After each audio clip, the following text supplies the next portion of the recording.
brought in the South African police services. Yeah, and speaking of General Mkwanazi, have you buried the hatchet with him? I know you were unhappy about what he said about your relations with General Khan. What exactly were you unhappy about regarding the statement he made? You know, Mkwanazi, firstly, he's very sensitive. He thinks he can't be criticized, or anyone must say anything good about any other police officer except himself. And that has got nothing to do with what he has presented. I will deal with those facts when it comes to the ad hoc committee. I'll participate objectively, and that's me. I don't care about who thinks what about me. I deal with the truth. He goes to Madlanga Commission. He speaks about General Khan. And he says to Madlanga Commission, you remember General Khan is that one who attended a dinner of the EFF. He just throws the EFF into the space where it's not necessary. General Khan he doesn't need a definition of the EFF. It's General Khan who's employed in subs, and this is his level. He says he exonerated him because he's a good police officer. If anything, the police should have given Khan an award for doing what he did when he stopped some corrupt police from stealing drugs. Then he goes to the ad hoc committee. He speaks very badly of me, and I'm not there. I'm mourning. I've got a funeral at home. I've taken leave of absence to go and attend to the funeral at home. I'm not at the ad hoc committee. He says the things about me which he didn't say when I was there. He says, yeah, some of you MPs here, because that's how he speaks. He speaks us in a very condescending manner, like he's some boss of ours. We will not be pushed around by a police officer. We have not broken the law. The only time a police officer must do that to us is when we've broken the law. Some of you here are praising Sintumule, that Sintumule can be a national commissioner. She can be. She's highly qualified. And I never said she must be. I said, look at your credentials.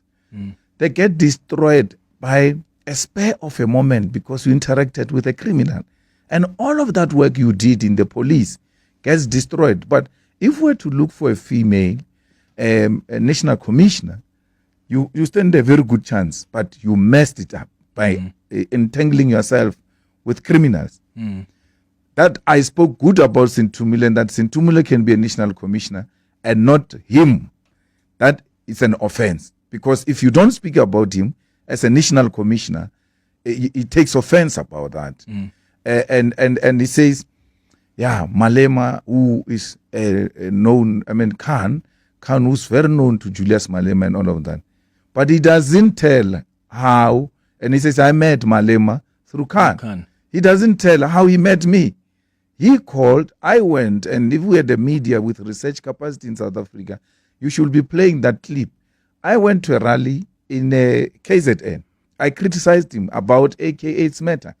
I said, Mkwanazi, before he did this July thing, our favorite provincial commissioner, I love him so much, but I'm beginning to have doubts because he's not making a move on AKA's case, where a killer kills such a high-profile person in front of a camera, and we can't find that person. That makes mockery of the whole policing system in South Africa.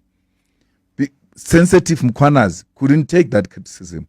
He called Khan and asked for a meeting with me.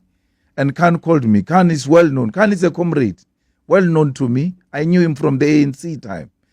In as much as I know so many of all of them, I'm not an arrivalist in the national politics. I know a lot of people. Khan says, no, there is this guy who is asking to see you. And then I said, okay, that's fine. If you are comfortable and you know him, you can come and we meet.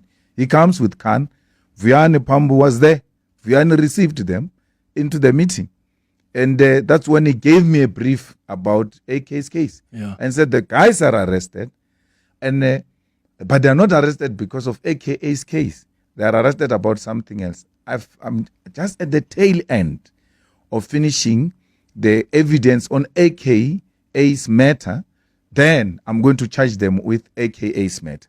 But I would not reveal it, because if I reveal it, Begitele is going to tamper with this evidence Yeah. and mess up this case So just of AKA. to clarify then, he's the one that contacted Khan, because Yes. I listened to that clip Yes, again this morning. he The did. suggestion he makes is, Khan, for some reason you asked Khan then to arrange a meeting with him, and he said in that clip, we didn't need Khan to arrange this meeting. You could have just contacted him directly. I didn't want anything. I called him for a meeting for what? I didn't want anything from him. Mm.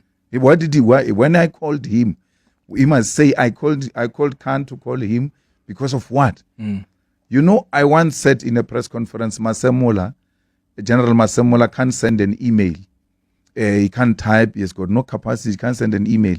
I was told by Mkwanazi in that meeting that Masemola can't write an email. Mm. Yeah, he told me that in that meeting. You can ask Khan about it. You can ask Vianney about it.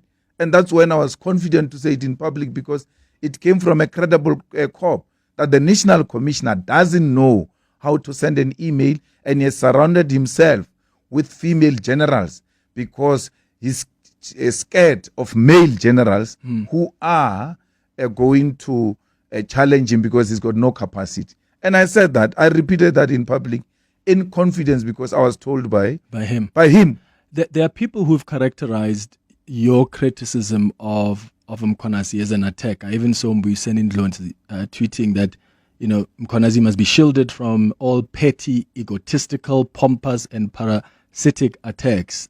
You don't think that was an attack, do you? No. That's why I'm repeating it.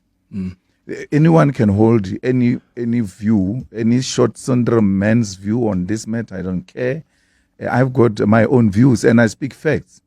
He must never, Mkwanazi, use EFF or Julius Malema or CIC as a swear word to General Khan. Mm-hmm. If he wants to insult Khan, he says, EFF, Malema, dinner of EFF. What is that? Has got to do with anything. We've never done anything to the guy. He's just attacking us. And you expect us to fold our arms? He says, I met Malema through Khan, suggesting some impropriety. And he lives there. He leaves the sentence there. So once you don't tell the full truth, it amounts to a lie. You're lying. Why are you hiding that you called Khan and you spoke very bad about your minister to me? And you spoke very bad about your national commissioner to me. He must know, Mkwanazi, I'm not scared of a policeman. I've never provoked him. I've never said anything. But he must stop dragging my name. And people say, Malema is saying all of these things because he's got anything to hide. Why would I say that if I've got anything to hide to such powerful people who are arresting people willy-nilly? I mean, look at that security guy, Calvin, in KZN. Mkwanazi goes and litigate with Calvin in court, and then he says this guy is defaming him and all of that. Rightfully so. Mkwanazi wins. He doesn't wait a day. He goes and apply for search warrant against Calvin himself. Is involved, directly involved in searching Calvin and all of that. I'm not here. I hold no brief for Calvin. But why would you do that when you know you and this guy have got issues? That's an extreme conflict. You should assign someone and say, look, I received this information.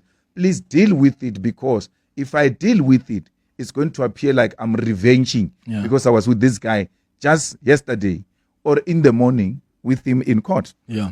You have said through the ad hoc committee, there's been hearings after hearings, allegations.